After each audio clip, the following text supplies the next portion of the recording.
Ô les croyants, on vous a prescrit un siyam comme on l'a prescrit à ceux d'avant vous. Ainsi atteindrez-vous la piété.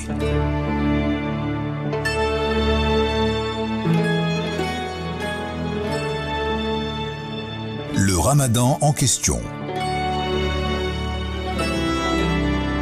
Avec Khaled El-Joumaili et Dr Shawq El-Azhar.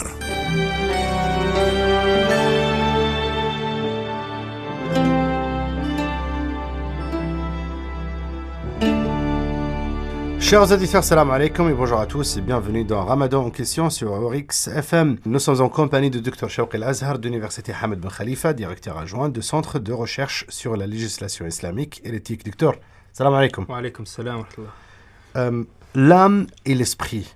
Il y a beaucoup de gens qui mélangent entre les deux et qui ne font pas la distinction entre l'âme et l'esprit. Al-nafs wa al-ruh. Et parmi moi, c'est quoi la différence entre l'âme et l'esprit ?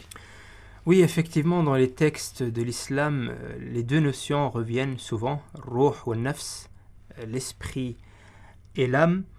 Et ici, effectivement, il est intéressant de s'arrêter là-dessus pour mieux comprendre ce qu'est l'être humain et mieux comprendre l'élévation spirituelle de l'être humain dans le contexte du Ramadan, comment l'humain peut aspirer à l'élévation spirituelle. Et donc, la notion de ruh, esprit, c'est, on l'avait dit déjà précédemment, c'est une insufflation divine. C'est quelque chose. On te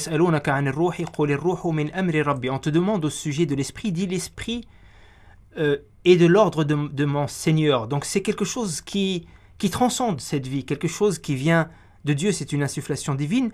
Et de ce fait, ruh, l'esprit, est quelque chose d'éthique initialement. Quelque chose de bien initialement, intrinsèquement. Alors, qu'est-ce qu'est l'âme, nafs ? Eh bien, l'âme, c'est le mélange entre ruh, l'esprit, et le corps, le badan ou le jasad. Lorsque l'esprit est insufflé dans le corps, ce mélange-là, cette construction-là va s'appeler nafs. L'âme. Voilà. Et ici, le corps, le badan, aussi c'est quelque chose d'initialement éthique. Pourquoi ? Parce que c'est Dieu qui l'a créé. Et le corps est guidé par Dieu. C'est Dieu qui définit comment il va fonctionner, comment le sang va circuler, comment le cœur va pomper le sang et comment le foie va le filtrer, etc. Comment les poumons vont intercepter l'oxygène. Tout ça, c'est Dieu, c'est guidé par Dieu. En ce cas-là, nafs a été mentionné dans le Coran dans de différentes notions. Nafs al-lawama, nafs al-ammara bis-su'. Effectivement, voilà, c'est ça.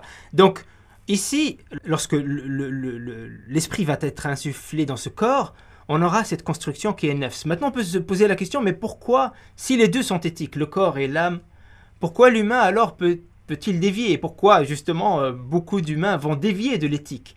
Eh bien c'est parce que à partir de ce moment-là, à partir du moment où l'esprit est dans le corps, l'humain a la responsabilité de gérer cette construction, de garder l'équilibre entre âme et corps, de garder l'équilibre entre toutes ces aspirations qui vont traverser l'être humain.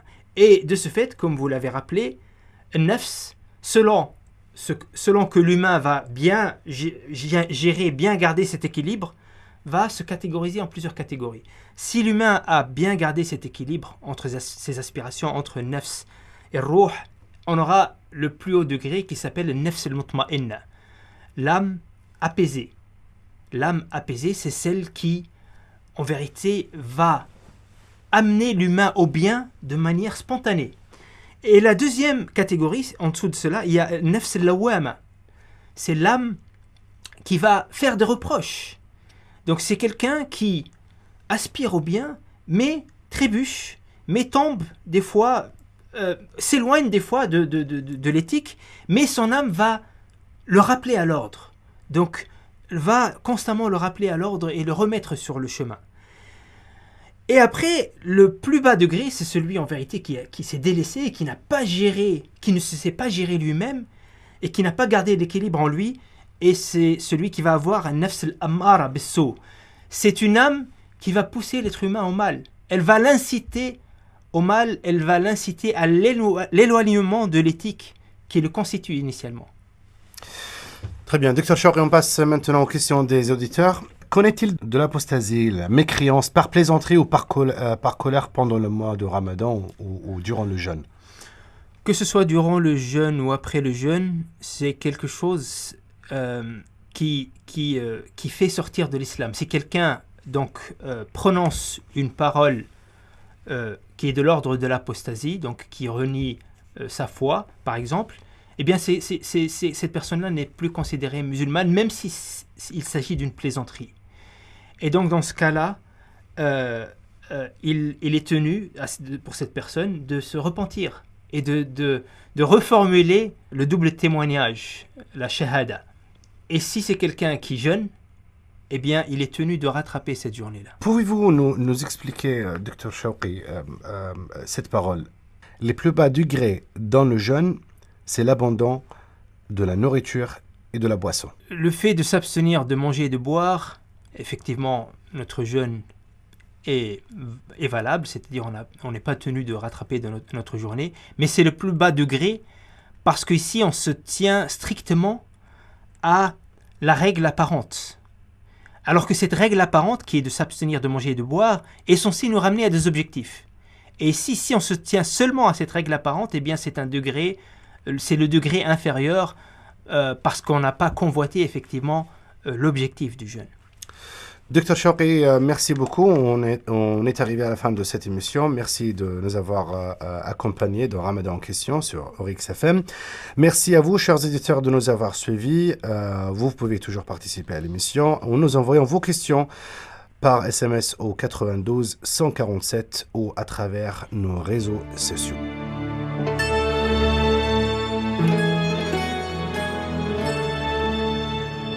Le Ramadan en question. Avec Khaled El Joumaili et Dr Chaoqi El Azhar.